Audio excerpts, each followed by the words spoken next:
নওশাদ এতদিন তৃণমূলের প্রশাসনের কাছে দুবার অ্যারেস্ট হয়েছে। নওশাদকে ভোট দেওয়ার অপরাধে কিছু না হলে ভাঙড়ের 100টা ফ্যামিলি মিথ্যা কেসে আসামি হয়ে আছে। তখন থেকেছে, কোন লিফটি নেমে গেছে, সব আছে, দিয়ে দেবো। এমসির কাছে দর বাড়াচ্ছে যে হুমায়ুন কবিরের কাছে যাব না, যদি আমাকে 20টা সিট দিয়ে দাও। 20টা সিট লেখ না, কাকে 20টা প্রার্থী দিবে, তারপরে কটা জিতবে, 5টা না কটা প্রার্থী দিয়ে তো একটা জিতেছিল। তো যাক না, পচা আলুতে যদি বস্তায় ঢুকে তা সব আলু পচে যায়, তেমনি ও আবার পচে যাবে। ভাঙড়ের বিধায়ক হওয়ার দ্বিতীয়বারের জন্য স্বপ্ন ওর ভঙ্গ হয়ে যাবে। আরে নির্বাচন কমিশন কোথায় দাঁড় করেছে? নির্বাচন কমিশন, ইলেকশন কমিশন রাজ্যের চিফ সেক্রেটারিকে বলেন আর সিও কে বলেন। চিফ সেক্রেটারি কার আন্ডারে, ডিএমরা কার আন্ডারে? চিফ সেক্রেটারির আন্ডারে। জেলায় যান না, ব্লকে যান না, বুথ লেভেলে যান না। কি দিল্লির অফিসাররা করছে? ডিফেন্সের অফিসার করছে, না দিল্লির কোনো ল্যান্ড দপ্তরের অফিসাররা করছে, না কোনো শিক্ষা দপ্তরের অফিসাররা করছে? রাজ্য সরকারের আধিকারিকরাই তো এই নির্বাচনের কাজ করছে। তারা তো নির্বাচন কমিশনের অধীনে কাজ করছে। আরে অধীনে হলো তো কি হলো? আপনাকে অধীনে কাজ করছে মানে কি? উনাকে কোথায় বলেছে কোটা একটা দেখাক যে তোমাকে মাস্ট 1000 খসড়া তালিকা আছে, সেখানে তোমাকে 500কে নোটিশ করতে হবে, এটা ইলেকশন কমিশন বলেছে। একটা দেখাতে বলেন, দিতে বলুন। হ্যাঁ, ভীতি প্রদর্শন করা হচ্ছে, কেন মুসলিমরা যাতে আগামী দিনে মমতা ব্যানার্জি তাদের মাসিয়া, তাদের ভোটার লিস্টে নামটা রাখার জন্য মমতা ব্যানার্জি, অভিষেক ব্যানার্জি ক্রেডিট নেওয়ার জন্য তার আধিকারিকরা এসব করছে। এসব করে কোনো লাভ হবে না। আমি তো বলছি মুসলমানদের জেনুইন যারা রাষ্ট্রবাদী মুসলমান, যারা নমিনেশন ফর্ম পেয়েছে, সেই ফর্ম যারা ফিল আপ করে দিয়েছে তাদের কাছে রিসিভ কপি আছে একটা করে। আমার বাড়িতে 4টে ভোটার, 4টে রিসিভ কপি আমার কাছে আছে। আমি খসড়া তালা দেখে নিয়েছি, সেখানে নামও আমার আছে। আমাকে যদি হিয়ারিং এর নোটিশ ডাকে আমি তো যাবোই না। আমি সবাইকে নিষেধ করব যে কোথাও যাওয়ার দরকার নাই, অ্যাটেন্ড করারই দরকার নাই। দেখি না কটা নাম্বার দেয়। আপনি শুভেন্দু অধিকারীর মতো রাষ্ট্রবাদী মুসলমান বলতে কাদের? রাষ্ট্রবাদী মুসলমান, স্থায়ী দাদা মুসলমান, জন্ম জন্ম থেকে যারা উত্তরসূরি হিসাবে তাদের বাপ দাদা, তার ঠাকুরদা যারা এখানে বসবাস করেছে। 1947 সালে ভারত স্বাধীনতা পেয়েছে, তারপরে কবে ভারত থেকে ভেঙে পশ্চিম পাকিস্তান হয়েছে, তারপরে পশ্চিম পাকিস্তান ভেঙে 1971 সালে শেখ মুজিবুর ইন্দিরা গান্ধীর দয়ায় বাংলাদেশ হয়েছে। এরা তো সবসময় বলে বাংলাদেশের অনুপ্রবেশকারী। কোথায় অনুপ্রবেশকারী? 58 লক্ষ নাম বাদ গেছে। কত হিন্দু লোক আর কত মুসলিম লোক? শুভেন্দুকে বলুন রিপোর্ট কার্ড বের করতে। এসব বেকার চিল্লামিল্লি করে বাংলার মানুষকে বিভ্রান্ত করে লাভ হবে না। যেমন অভিষেক, তেমনি মমতা, তেমনি শুভেন্দু। এরা বলছে যে সব বেআইনি অনুপ্রবেশকারী। কোথায় বেআইনি অনুপ্রবেশকারী? মুর্শিদাবাদ জেলায় 2 লক্ষ মতো লোকের নাম বাদ দিয়েছে। 60 লক্ষ নাম ছিল, 58 লক্ষ আছে। কোথায় বেআইনি মুসলমান? ওখানে 2 লক্ষর ভিতরে দেখুন 1,40,000 হিন্দুদের নাম বাদ দিয়েছে।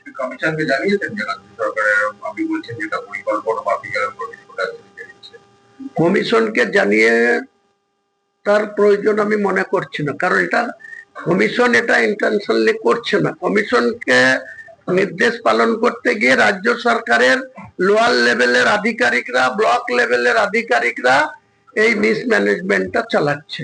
আমি তাদের অফিসে গিয়ে হামলা করব, তাদের অফিসে গিয়ে ঘেরাও করব, তাদেরকে সোজা করব।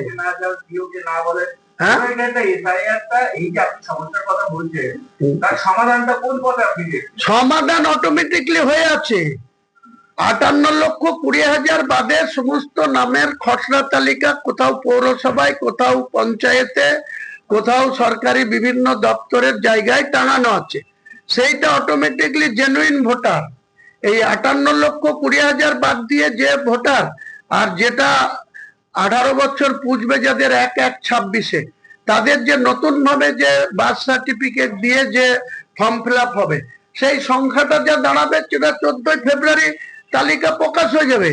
কিন্তু সম্পূর্ণভাবে যেমন বলেছিল এসআইআর করবো না, যেমন বলেছিল ওয়াকফ নিয়ে কেন্দ্র সরকারের অ্যামেন্ডমেন্ট মানবো না, আবার বলেছিল যে আমি মুখ্যমন্ত্রী থাকতে আমি তোমাদের সব দেখে নেব।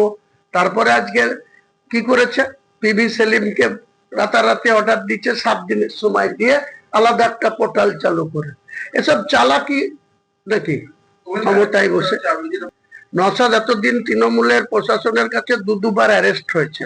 নওশাদকে ভোট দেওয়ার অপরাধে কিছু না হলে ভাঙড়ের 100টা ফ্যামিলি মিথ্যা কেসে আসামি হয়ে আছে।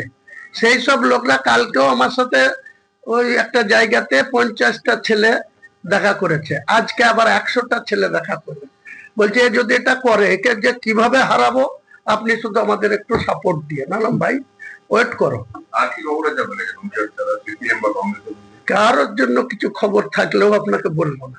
আপনি শুধু ওয়েট করেন 1 ফেব্রুয়ারির জন্য। কখন থেকেছে, কোন লিফটি নেমে গেছে সব আছে, দিয়ে দেবো।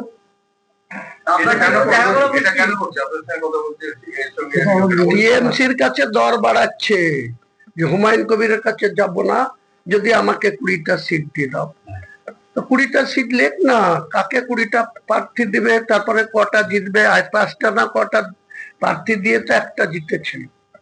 তো যাক না, পচা আলুতে যদি বস্তায় ঢুকে তা সব আলু পচে যায়, তেমনি ও আবার পচে যাবে। ভাঙড়ের বিধায়ক হওয়ার দ্বিতীয়বারের জন্য স্বপ্ন ওর ভঙ্গ হয়ে যাবে।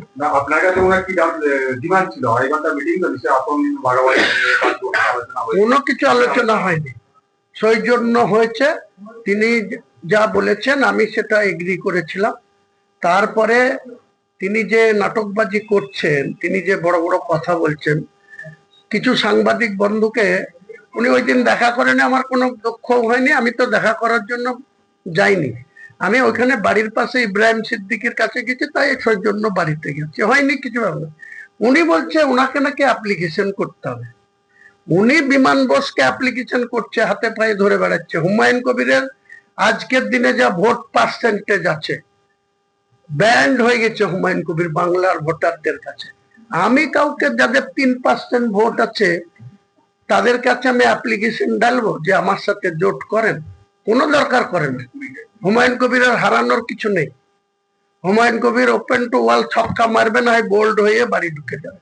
যদি বিজেপিকে ক্ষমতায় আসতে না দেওয়ার জন্য কোন দলের সদিচ্ছা থাকে, তৃণমূল কংগ্রেসকে ক্ষমতাচ্যুত করার সদিচ্ছা যদি কোনো রাজনৈতিক দলের থাকে, তিনি আমাকে আলিমউদ্দিন স্ট্রিটে ডাকলেও চলে যাব, আমার কোনো ইগো নাই। কেউ যদি নওশাদ যদি আমাকে কোথাও ডাকে চলে যাব, আমার কোনো ইগো নাই। কিন্তু আমার কাছে খবর আছে যে নওশাদ বেশি চালাকি করছে।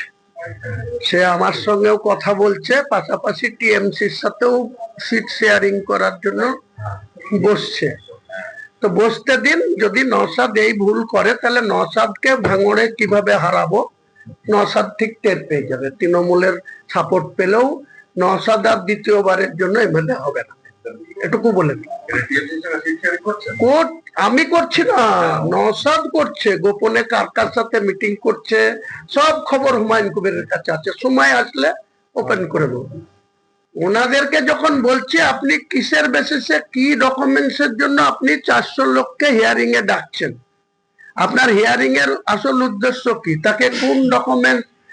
আমি যদি জেনুইন না হই, আমার যদি 2002 এর কোনো ডকুমেন্টস না থাকে, আমাকে অ্যাপ্লিকেশন ফর্ম দেওয়া হলো কেন? প্রথম প্রশ্ন। তাহলে দেওয়া হয়েছে, তাহলে আমি জেনুইন ভোটার, তাহলে সেটা ফিল আপ করে দিয়েছি। তারপরে খসড়া তালিকায় আমার নাম আছে, মানে আমি জেনুইন ভোটার। তারপরে তাকে কোন রিজিমে কোন গ্রাউন্ডে তাকে আবার নোটিশ করছে, ওরা নিজেরাই স্বীকার করছে যেটা অটোমেটিক জেনারেটর হয়ে যাচ্ছে। কেন অটোমেটিক জেনারেটর হবে? কেন অটোমেটিক জেনারেটর হবে কেন? ভুলটা কার? রাজ্য সরকারের আধিকারিকদের। ভোটাররা কেন তার জন্য সাফারার হবে? ভোটাররা কেন চিন্তিত হবে? তার নামে যখন নোটিশ হচ্ছে, সেই গ্রামে যে যখন নোটিশ সার্ভ করছে তারা তো চিন্তায় পড়ছে যে হঠাৎ আমার নাম তো সবই ঠিক আছে, আমি ফর্ম জমা দিয়েছি, আমি রিসিভ কপি আছে, আমার নাম খসড়ায় আছে, তাহলে আবার কেন আমাকে নোটিশ দেওয়া হচ্ছে? তখন আধিকারিকরা আমাকে বলছে আপনি এ নিয়ে কিছু করেন না, এটা আমাদের ডিপার্টমেন্টের ভুল, এরা জেনারেটর লোড করতে গিয়ে এই ফর্মুলা করেছে, তার জন্য এটা অটোমেটিকলি জেনারেটর হয়ে যাচ্ছে, নোটিশ সার্ভ হয়ে যাচ্ছে। এটা তো বাংলার মানুষের সঙ্গে এই ধরনের আচরণ কেন করবে রাজ্য সরকার, তার আধিকারিকরা কেন করবে? তৃণমূল কি বললো তার জবাব আমি দেবো না। রেজিস্টার হয়েছে কি হয়নি, কোন প্রতীকে লড়বো, নওশাদের কোন প্রতীকে লড়েছে, কার প্রতীকে লড়েছে, আমি কার প্রতীকে লড়বো, আমার রেজিস্টার হয়েছে না হয়নি তা ইলেকশন কমিশনের দেখার রাইট আছে। ওই তৃণমূলের পাগল ছাগলদের দেখার কোনো কথার কোনো জবাব আমি দেবো না।